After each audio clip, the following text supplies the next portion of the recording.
Good morning students. Today we are reading 5th class English subject. 4th lesson चल रहा है अपना. School is a temple. School यानी विद्यालय. Is a temple. विद्यालय एक मंदिर है. एक मंदिर है. क्या है? School. School is a temple. School एक मंदिर है. इसकी कल हमने मीनिंग लिख ली थी और आशा करता हूँ कि आपने मीनिंग याद कर ली होगी. और मीनिंग याद करनी है. जब तक मीनिंग याद नहीं होगी तब तक पाठ समझ में नहीं आएगा, इसलिए मीनिंग याद करना जरूरी है. इसको आगे बढ़ते हैं.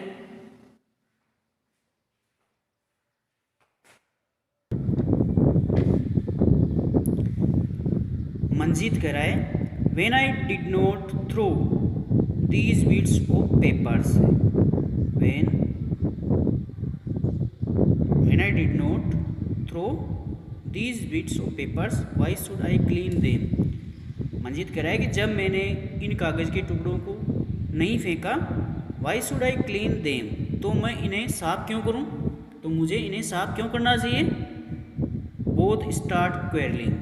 क्वेरल का अर्थ होता है झगड़ना. बोथ यानी दोनों. मंजीत तो बोथ स्टार्ट क्वेरल यानी दोनों झगड़ना शुरू कर देते हैं, लड़ाई लड़ना शुरू कर देते हैं. जस्ट देन तभी द क्लास टीचर इंटर्स. उसी समय कक्षा अध्यापक इंटर्स यानी प्रवेश करते हैं. उसी समय कक्षा का अध्यापक अंदर आता है. टीचर कहता है बॉयज लड़कों, why are you making a noise. Why are you making a noise. तुम शोरगुल क्यों कर रहे हो, तुम इतनी आवाज़ क्यों कर रहे हो. वाई आर यू मेकिंग यानी कर रहे हो, बना रहे हो. ए नॉइज यानी इतना शोरगुल क्यों बना रहे हो. मंजीत कह रहा है सर, श्रीमान जी, राजू इज ब्लेमिंग मी.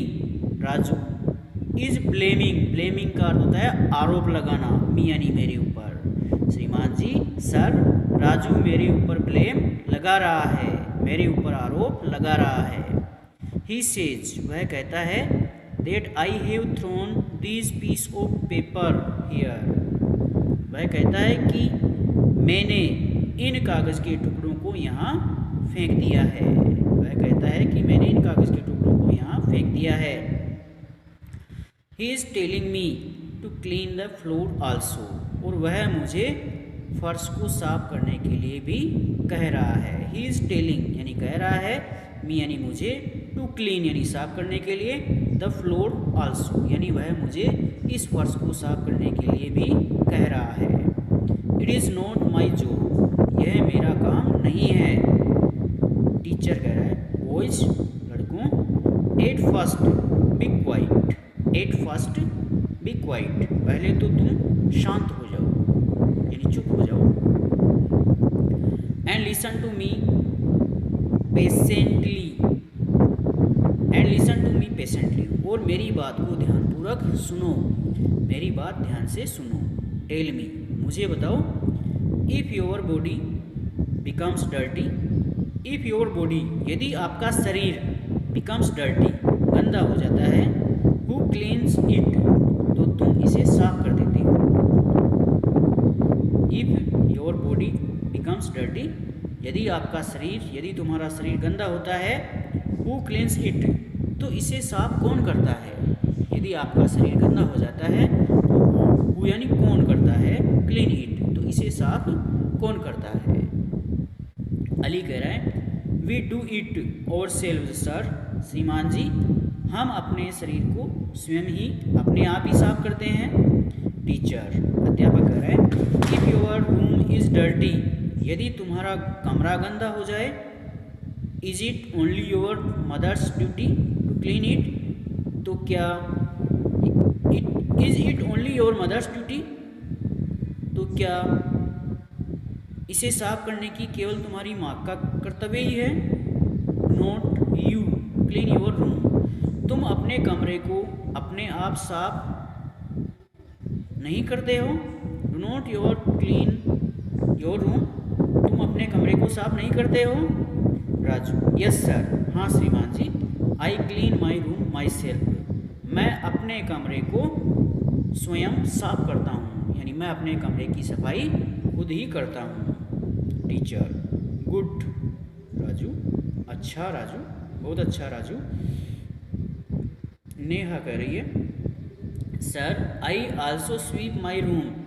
श्रीमान जी मैं भी अपने कमरे की सफाई करती हूँ, यानी मैं भी अपने कमरे में झाड़ू लगाती हूँ। I fetch water with my mother from a well. I fetch water with my mother, यानी मैं अपनी माँ के साथ पानी लेकर आती हूँ। फ्रॉम ए वेल, वेल का अर्थ हो जाएगा कुआं, यानी एक कुएं से मैं अपनी माँ के साथ पानी भी लाती हूँ।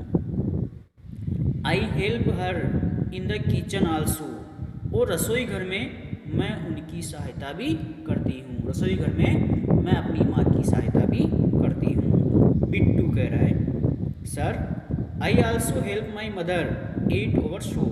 श्रीमान जी I also help my mother my father. श्रीमान जी मैं भी अपने पिता की सहायता करता हूँ। एट ओवर शो, यानी हमारी दुकान पर मैं भी अपने पिता की सहायता करता हूँ। Sir I also help my father eight over show. श्रीमान जी हमारी दुकान पर मैं भी अपने पिता की सहायता करता हूँ। आगे कल पढ़ाएंगे। इसका हिंदी अर्थ करना है, मीनिंग और याद करनी है।